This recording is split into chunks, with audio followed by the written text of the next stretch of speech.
Good morning, students. Welcome to back. Today we are going to learn in Standard 9, Subject English and Unit number 4, Call of the Hills, Part 2. Call of the Hills means ટેકરીઓનું આકર્ષણ અથવા ટેકરીઓ બોલાવે છે. મિત્રો, last લેક્ચરમાં આપણે આ યુનિટના પ્રિટાક્સમાં આપેલી એક સરસ મજાની પોએમ વિશે ભણ્યા કે જેના પોએટ છે જ્હોન કીટ્સ. હવે આજે આપણે આ યુનિટમાં આગળ અભ્યાસ કરીએ. આ યુનિટમાં એક શોર્ટ વાર્તા છે અને તેને હું તમને મૌખિક સમજૂતી આપું તો આ યુનિટમાં મુખ્યત્વે પાત્રોમાં એક છે અબુ ચાચા, ત્યાર પછી બીજું પાત્ર છે ગોવિંદા કે જે અબુ ચાચાનો પાડોશી છે, અને અબુ ચાચાની બે બકરીઓ, એક બકરીનું નામ હતું કલ્લુઆ અને બીજી બકરીનું નામ ચાંદની, અને એક ડેવિલ એટલે કે રાક્ષસ, એટલે અહીં વુલ્ફ એટલે કે વરુ એ ડેવિલ છે. હવે આપણે આ યુનિટની વાત કરીએ તો એક અબુ ચાચા હોય છે તે એકલા જ હતા, તેમની ફેમિલીમાં કોઈ જ ન હતું. તેમણે એક બકરી પાળી હતી, તેનું નામ કલ્લુઆ હતું. તે બકરીને તે ખૂબ જ પ્રેમ કરતા હતા, સારું સારું ખવડાવતા હતા. તેને ટેસ્ટી ગ્રેઇન એટલે કે સ્વાદિષ્ટ અનાજ અને ગ્રીન જ્યુસી ગ્રાસ એટલે કે લીલું રસાદાર ઘાસ એવું સરસ મજાનું તે ખવડાવતા હતા અને તેની ખૂબ જ કાળજી રાખતા હતા. છતાં પણ એક દિવસે તે બકરી, કલ્લુઆ નામની બકરી, અબુ મિયાના ઘરેથી ભાગી જાય છે. હવે આ બકરી ભાગી જવાના કારણે અબુ મિયા બહુ દુઃખી થઈ જાય છે. ત્યાર પછી તે એક બીજી બકરી લાવે છે. તે બહુ જ સુંદર હોય છે, તે બરફ જેવી સફેદ, તેને બે નાના નાના શિંગડા હોય છે અને સુંદર લાલ આંખો હોય છે. અબુ મિયા જે આ બીજી બકરી લાવ્યા હતા તેને ચાંદની કહેતા હતા. વિદ્યાર્થી મિત્રો, બીજી બકરીનું નામ ચાંદની હતું. હવે આ ચાંદની આવ્યા બાદ અબુ ચાચા ખૂબ જ ખુશ રહેતા હતા. તે ચાંદની જોડે વાતો કરતા હતા. તે અગાઉની જે બકરી હતી કલ્લુઆ એના વિશે પણ તેને જણાવતા હતા અને આ રીતે તે પોતાનો સમય પસાર કરતા હતા.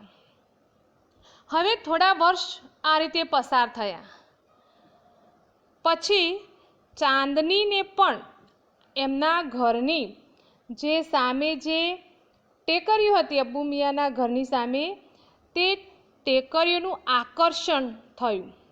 તે ટેકરીઓ તેને ગમવા લાગી. તેને અબુ ખાનનું ઘર હતું તે જેલ જેવું લાગતું હતું, તેથી તેને પણ ત્યાં જવાનું મન થયું ટેકરીઓ ઉપર. ધીરે ધીરે ચાંદનીએ આ લીલું ઘાસ, સ્વાદિષ્ટ અનાજ આ બધું ખાવાનું છોડી દીધું, એટલે કે બંધ કરી દીધું. તેને અબુ મિયાની જે વાતોમાં પણ હવે રસ પડતો ન હતો. તેને ભૂખ પણ લાગતી ન હતી અને તેના કારણે તે દુબળી પાતળી થઈ ગઈ હતી. તે આખો દિવસ ઉદાસ જ રહેતી હતી અને સામે જે ટેકરીઓ હતી એ ટેકરીઓ તરફ એકટીસ નજરે જોયા કરતી હતી. હવે આ બાજુ અબુ ચાચા સમજી ગયા કે ચાંદનીને શું થયું છે અને તેથી તેને એટલે કે ચાંદનીને એક નાની ઝૂંપડીમાં ધક્કો મારીને બારણું બંધ કરી દીધું એમને, એટલે કે એની અંદર પૂરી દીધી. હવે એ જે નાની ઝૂંપડી હતી તેની પાછળ એક નાની બારી હતી. એ બારી તે બંધ કરવાનું ભૂલી ગયા. જે ઝૂંપડીમાં આ ચાંદનીને પૂરી હતી તે પાછળ નાની બારી એ બંધ કરવાનું ભૂલી ગયા. તે રાત્રે ચાંદની નાની ઝૂંપડીમાં હતી, પરંતુ જે નાની બારી હતી જે ખુલ્લી રહી ગઈ હતી તેમાંથી ચાંદની બહાર નીકળી ગઈ અને પછી પેલી ટેકરીઓ તરફ ચાલવા લાગી. અને જ્યારે તે ટેકરીઓ પર પહોંચે છે ત્યારે પીળા કલરનો સૂર્ય ઉગી રહ્યો હતો, એટલે કે સૂર્યોદય થઈ રહ્યો હતો. તેનું સૂર્યોદય થઈ ગયો હતો. સરસ ત્યાં જે ટેકરીઓ ઉપર સરસ મજાનું જે લીલું ઘાસ તડકામાં પીળું ચમકી રહ્યું હતું. સરસ મજાનું વાતાવરણથી ચાંદની બહુ જ ખુશ થઈ જાય છે. તે આખો દિવસ રમે છે, કૂદે છે અને એ જે ઘાસ હતું તે ખાધું એને. અને તેને એવું લાગે છે કે તેના જીવનનો સૌથી સારો દિવસ તે હતો. અને આ રીતે તે પોતાનો દિવસ પસાર કરે છે. હવે ધીમે ધીમે સૂર્ય આથમવા લાગ્યો. ચારે તરફ અંધકાર છવાઈ ગયો અને બધી તરફ ગાઢ શાંતિ છવાઈ ગયેલી હતી. હવે બખોલમાંથી એક ઘુવડ બોલે છે અને ચાંદની આ ઘુવડના અવાજથી ડરી જાય છે. દૂર આકાશમાં પૂનમનો ચંદ્ર ઉગ્યો છે. તે ચંદ્રની ચાંદનીમાં આ બકરી ચાંદની જુએ છે કે બે ચમકતી આંખો અને તીક્ષ્ણ દાંત તેની તરફ આવી રહ્યા હતા. તે વુલ્ફ એટલે કે વરુ હતું. એ વરુ વિકરાળ અને મોટું હતું. હવે ચાંદની વરુ કરતાં નાનું પ્રાણી હતું. હવે આ બંને વચ્ચે લડાઈ શરૂ થાય છે. ચાંદની નાની હતી પણ તે વિકરાળ વરુ સામે બહાદુર સૈનિકની જેમ લડે છે. અને તેમની જે લડાઈ છે એ આખી રાત ચાલે છે. જ્યારે સૂર્યોદય થાય છે ત્યારે જોયું કે ચાંદની જમીન પર પડેલી હતી. તે લોહીથી લથબથ હતી. એટલે કે તે મૃત્યુ પામી હતી. આ લડાઈ આજુબાજુના વૃક્ષો પર બેઠેલા પક્ષીઓ જુએ છે. તે ચર્ચા કરે છે કે આ બંનેમાંથી વિજેતા કોણ કહેવાય. ત્યારે એક નાનું પક્ષી કહે છે કે વિજેતા વરુ કહેવાય. પણ તે પક્ષીઓના ટોળામાં એક સમજદાર વૃદ્ધ પક્ષી એ પોતાનો રાય આપે છે. પોતે કહે છે કે વિજેતા ચાંદની કહેવાય, કારણ કે આટલી બહાદુર સ્વાતંત્ર્ય સેનાની તેને આજ સુધી ક્યારેય જોયો નથી. તો આવી સરસ મજાની વાર્તા એ આપણે આ પાઠમાં ભણવાની છે મિત્રો. આ વાર્તા પરથી આપણને એવો બોધ મળે છે કે કોઈ પણ વ્યક્તિ, પશુ કે પંખી એને બંધન એ ગમતું નથી. દરેકને સ્વતંત્રતા ગમે છે, આઝાદી ગમે છે. અહીં ચાંદનીને પણ સરસ ખાવાનું મળતું હતું, ઘાસ લીલુંછમ મળતું હતું, છતાં પણ તેને અબ્બુ ચાચાનું ઘર એ જેલ જેવું લાગતું હતું. ત્યાર પછી બીજો બોધ એ પણ મળે છે કે કોઈ બી મુશ્કેલી હોય તો આપણે તેનો સામનો પૂરી નિડરતાથી કરવો જોઈએ. આપણી દરેક તાકાત તેમાં લગાવવી જોઈએ. અહીં ચાંદની નાનું પ્રાણી હતું, જ્યારે વરુ એ વિકરાળ હતું છતાં પણ તેના અંતિમ શ્વાસ સુધી તે વરુ જોડે લડાઈ કરે છે. ઓકે વિદ્યાર્થી મિત્રો, હવે આપણે આ પાઠ યુનિટ જોઈએ તો તે પહેલાં તમારી અંગ્રેજી વિષયની ટેક્સ્ટબુકના પેજ નંબર 37 પર ગ્લોસરી વર્ડ્સ આપેલા છે, તો એનો અભ્યાસ કરીએ જેથી તમને યુનિટ સારી રીતે સમજી શકો. તો દરેક વિદ્યાર્થીએ પોતાની ટેક્સ્ટબુક ખુલ્લી રાખી અને તેમાં જોવાનું છે અને આ ગ્લોસરી વર્ડ તમારી નોટબુકમાં પણ લખવાના છે. તો now see, first word is bloody. Bloody means wicked, blood thirsty. Wicked means દુષ્ટ એન્ડ બ્લડ થર્સ્ટી એટલે કે લોહી તરસો. અને આ જે શબ્દ છે તે વુલ્ફ એટલે કે વરુ માટે વાપરવામાં આવેલો છે. Second word is horizon. The line where the earth and the sky appear to meet. The line એટલે એક લાઈન કે જ્યાં અર્થ એટલે કે પૃથ્વી, એન્ડ ધ સ્કાય એટલે આકાશ, એપિયર ટુ મીટ એટલે મળતા હોય તેવું લાગે. પૃથ્વી અને આકાશ બંને મળતા હોય તેવી લાઈન એને કહેવાય હોરાઇઝન, એને આપણે ક્ષિતિજ. ત્યાર પછીનો વર્ડ છે ડેવિલ. ડેવિલ મીન્સ વિકેડ એટલે કે દુષ્ટ, ડેમોન એટલે રાક્ષસ, શેતાન. અહીં વુલ્ફ વરુ એ ડેવિલ છે. ત્યાર પછીનો વર્ડ છે ફેન્ટ. ફેન્ટ મીન્સ ડીમ એટલે કે ઝાંખું.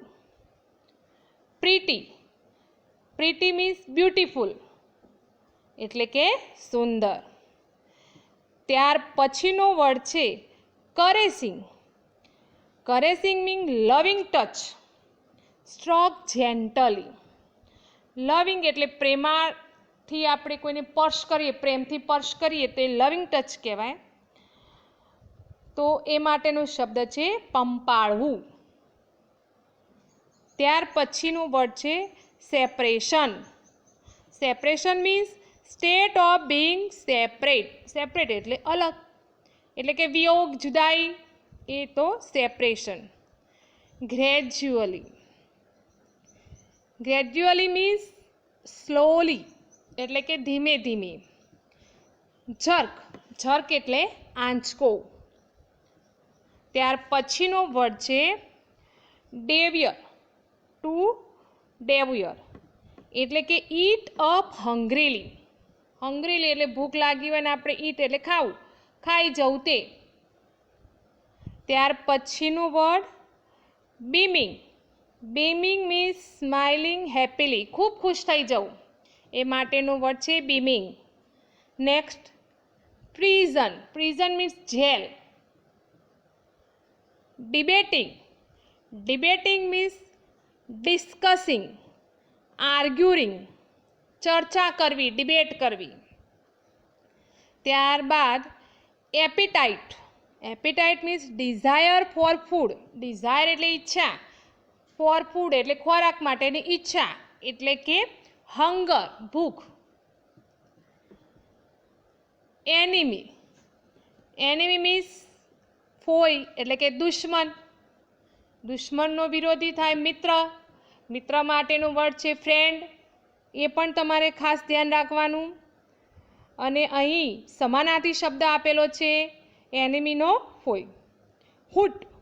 The call of an owl. ઘુવડનો અવાજ. ઘુવડ જે અવાજથી બોલે તેને હુટ કહેવાય. ત્યારબાદ નેક્સ્ટ જોઈએ તો ફરોશિયસ. ફિરોશિયસ એટલે કે ક્રુઅલ. વાયોલેન્ટ એટલે કે વિકરાળ, હિંસક. આ વરુ માટે વપરાયેલો શબ્દ છે. Flock. Flock means a group of birds. પક્ષીઓનું ટોળું. પક્ષીઓનું ટોળું હોય ને એક શબ્દ છે ફ્લોક. આવો તમને પૂછાય કે group of birds called the flock, એ રીતે તમારે આ ઉલટો પણ પ્રશ્ન પૂછાય. ત્યારબાદ વાઇઝ. વાઇઝ મીન્સ ક્લેવર, સમજદાર, હોશિયાર. ઓકે ફ્રેન્ડ, હવે આપણે આ યુનિટ તરફ જઈએ તો C in your text book or in mobile screen. Unit number 4 call of the hills, એટલે કે ટેકરીઓનું આકર્ષણ, ટેકરીઓ બોલાવે છે. દરેક વિદ્યાર્થીએ ધ્યાન રાખવાનું. હે અબુ મિયાસ, હે અબુ મિયા એટલે કે ઓ અબુ મિયા, લુકિંગ સેડ, ઉદાસ લાગો છો. સેડ એટલે ઉદાસ, ઉદાસ લાગો છો. Why are you sitting alone today, શા માટે તમે આજે એકલા કેમ બેઠા છો. સિટિંગ એટલે બેસવું, એલોન એટલે એકલા, ટુડે એટલે આજે, આજે તમે એકલા કેમ બેઠા છો. Where is your darling Kallua, darling એટલે વહાલું, પ્રિય. કલ્લુઆ એ બકરીનું નામ છે. તમારી વાલી કલ્લુઆ ક્યાં છે. હવે આ શબ્દો છે તે ગોવિંદા બોલે છે. આ જે વર્ડ છે તે ગોવિંદા બોલે છે અને અબુ મિયાને કહે છે. એ પણ તમારે આ દરેક વાક્ય ધ્યાન રાખવાનું, કોણ બોલે છે અને કોને કહે છે. Govinda was worried. ગોવિંદા કે જે હુ ઇઝ ગોવિંદા, તો ગોવિંદા ઇઝ અબુ મિયાઝ નેબર, અબુ મિયાનો પડોશી છે. Govinda was worried. વરીડ એટલે ચિંતાતુર થવું, ચિંતિત થવું. ટુ વરીનો અહીં ભૂતકાળનું રૂપ આપેલું છે મિત્રો. તો ગોવિંદાને ચિંતા થઈ. Perhaps I have lost her. Perhaps એટલે કે કદાચ. I have lost her. Lost એટલે ગુમાવવું,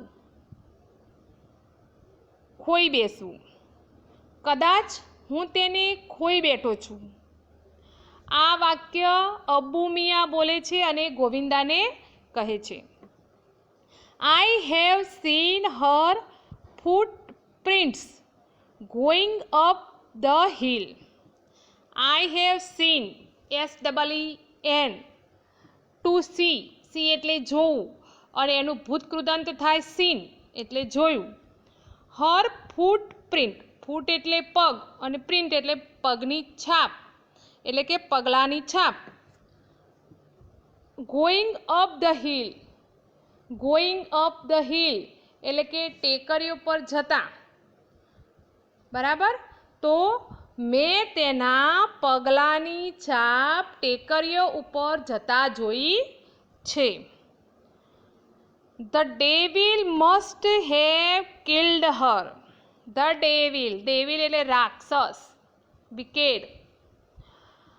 પેલો, ધેટ ડેવિલ એટલે પેલો રાક્ષસે, પેલા રાક્ષસે.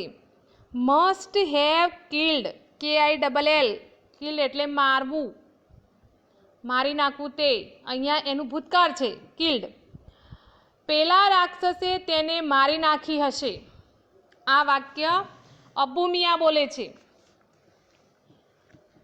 ત્યારબાદ સેકન્ડ પેરેગ્રાફ જોઈએ.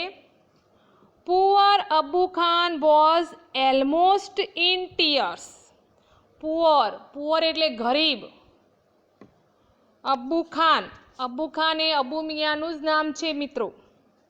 Was almost in tears, almost એટલે લગભગ અને ઇન ટીયર્સ એટલે રડવું. ગરીબ અથવા તો બિચારા. ગરીબ અબુ ખાન લગભગ રડવા લાગ્યા.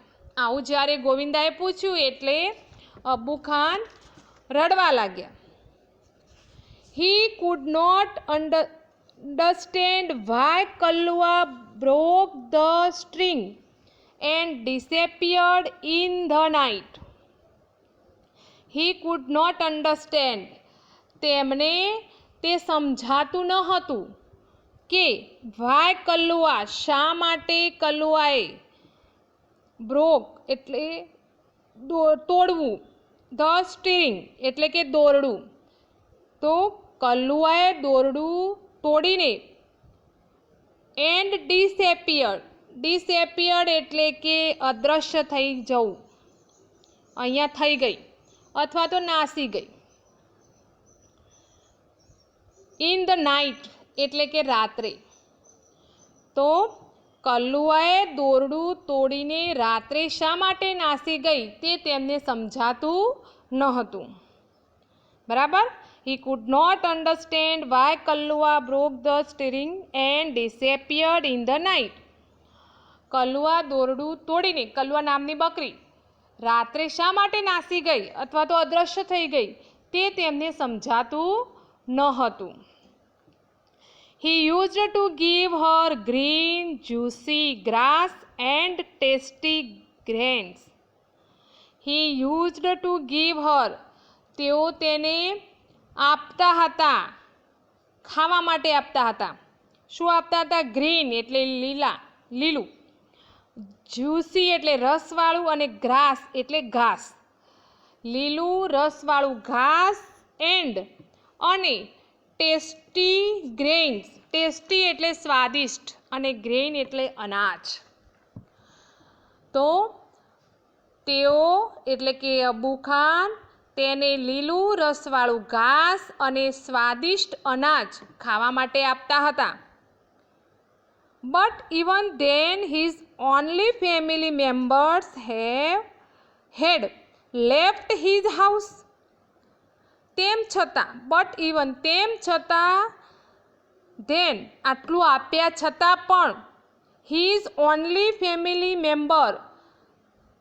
મેમ્બર એટલે કે કુટુંબના એકમાત્ર સભ્ય હેડ લેફ્ટ હિઝ હાઉસ તેનું ઘર છોડીને ગઈ હતી, નાસી ગઈ હતી ને કલુઆ. એટલે એમને એમ કે હું આટલું બધું સારું એને ખાવાનું આપતો હતો છતાં પણ એમ કે આ મારું ઘર છોડી, એકમાત્ર સભ્ય એ ઘર છોડીને જતી રહી તે તેમને સમજાતું ન હતું.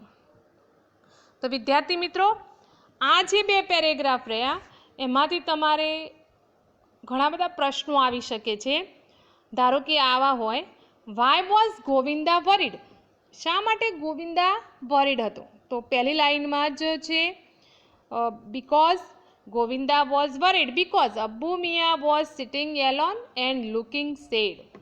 કારણ કે અબ્બુ મિયા એકલા બેઠેલા હતા અને તે કેવા લાગતા હતા? ઉદાસ લાગતા હતા. અને આવું જોઈ અને ગોવિંદાને શું થઈ? ચિંતા થઈ. ત્યાર પછીનો ક્વેશ્ચન જોઈએ તો વેર ડીડ કલ્લુઆ ગો? કલ્લુઆ ક્યાં ગઈ હતી? તો કલ્લુઆ વેન્ટ અપ ધ હિલ. તે પેલી જે ટેકરીઓ હતી ત્યાં એ ટેકરીઓ ત્યાં આગળ જઈ હતી. ત્યાર પછી જોઈએ તો what did Abbu Khan gives Kallua to it? Abbu Khan કલ્લુઆને શું શું ખાવાનું આપતા હતા? તો શું આન્સર આવશે? Abbu Khan gave Kallua green juicy grass and tasty grain. બરાબર, tasty grain and juicy grass આપતા હતા. તો આ ટાઈપના ક્વેશ્ચન તમારા આ બંને પેરેગ્રાફમાંથી આવી શકે છે. ત્યાર પછી હવે આપણે નેક્સ્ટ પેરેગ્રાફ જોઈએ તો after some days Abbu Miya's brought another goat. After some day, after એટલે પછી, સમ ડે એટલે કે થોડા દિવસ પછી.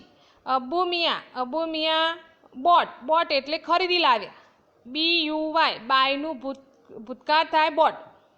અનધર એટલે બીજી અને ગોટ એટલે બકરી.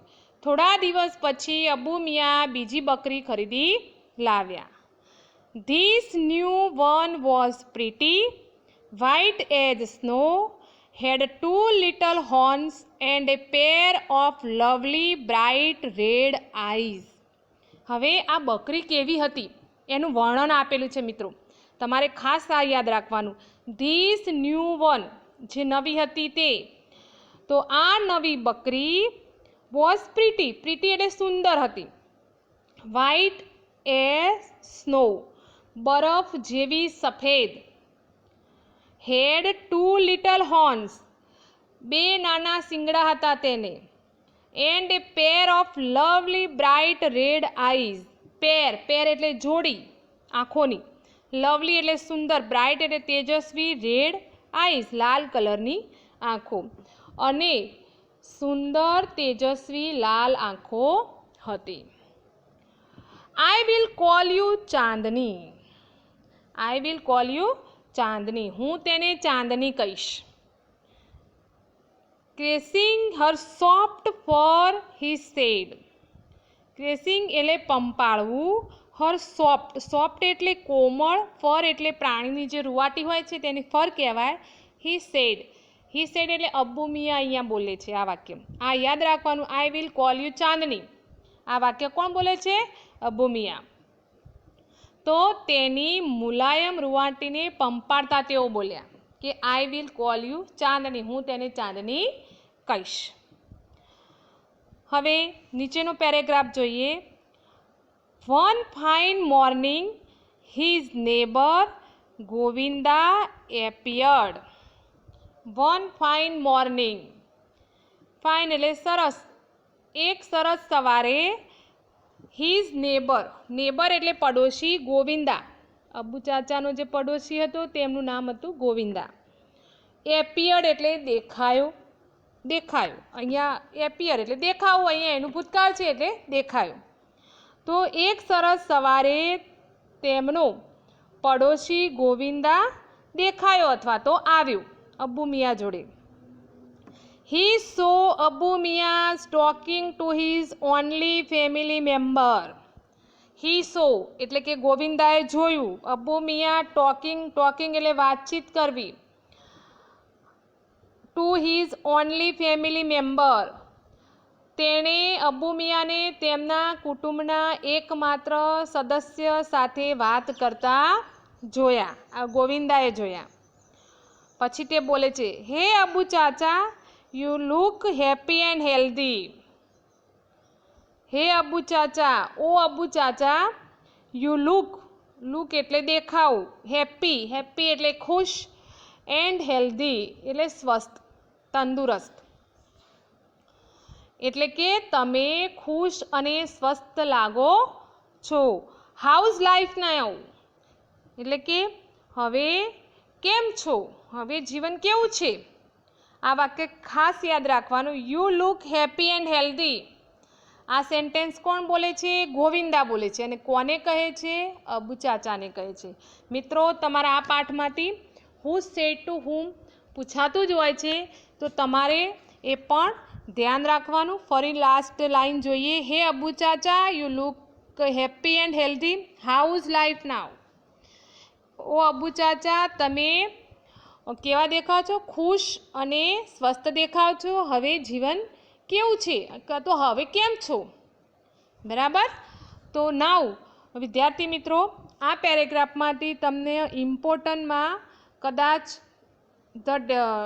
ડિસ્ક્રાઇબિંગ ધ ન્યૂ ગોટ, નવી બકરીનું વર્ણન કરવાનું એક ક્વેશ્ચન આવી શકે છે. તો તમે તેમાં નવી બકરી કેવી લાગતી હતી? The new goat was pretty, white as snow, had 2 little horns and a pair of lovely bright red eyes.